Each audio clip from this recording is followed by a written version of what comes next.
pero Gerard es un hombre muy sensato. Es el hombre más sensato que he conocido.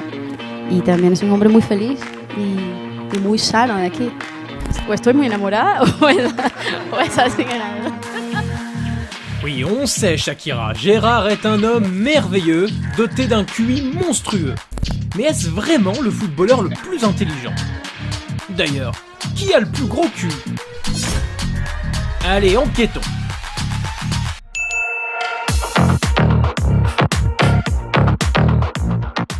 Qu'est-ce que l'intelligence? Difficile de répondre à cette question. Selon le dictionnaire, c'est la capacité à réfléchir, à comprendre, à s'adapter. Mais ce n'est pas parce que vous avez une mention très bien que vous êtes forcément un génie. Regardez-moi par exemple.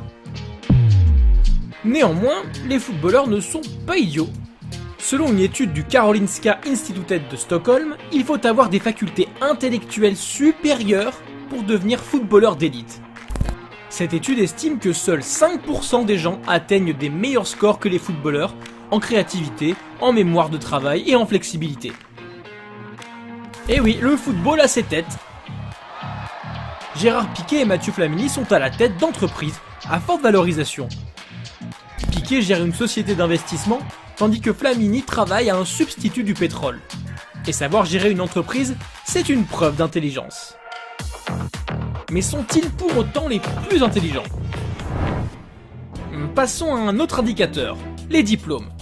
Et des diplômés, le football en a plein. Juan Mata a suivi des études de journaliste. Et il veut quoi lui? Il veut me voler ma place ou quoi? Giorgio Chiellini a obtenu une licence d'économie et fait une thèse sur les finances de la Juventus. Romelu Lukaku a étudié le tourisme et les relations publiques, et il maîtrise aujourd'hui 7 langues. Simon Mignolet est diplômé en droit et en sciences politiques. Nigel de Jong, quant à lui, a un bachelor d'économie. Il pourra se reconvertir dans la boucherie aussi s'il veut.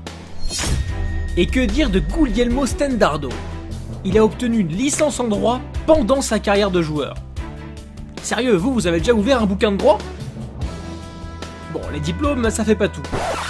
La logique compte aussi. Et Clark Carlisle n'en manque pas.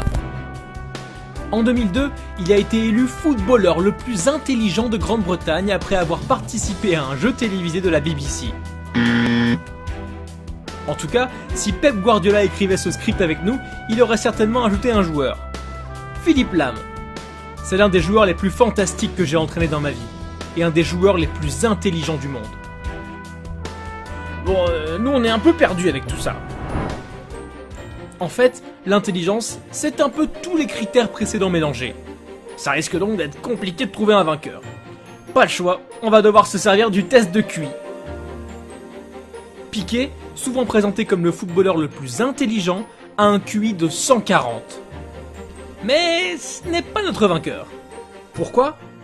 Et parce que Frank Lampard et Park Chu-young ont un QI de 150. Mais la grosse tête du football, c'est... Roulement de tambour. Encore, je veux que le gars du tambour ait des courbatures. Petr Cech. Son plus haut score à un test de QI est de 158. 158.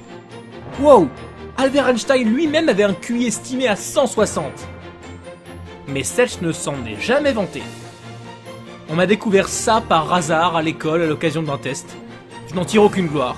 Et puis, un gros QI, ce n'est pas une fin en soi si tu n'es pas capable de t'en servir. On n'arrête pas des buts avec un QI. Bien dit ça. Allez, du coup, on te rajoute 2 points, comme ça t'égalises avec Einstein. D'ailleurs, il paraît qu'il avait quelques calculs inachevés. T'es chaud pour un devoir maison, Petr?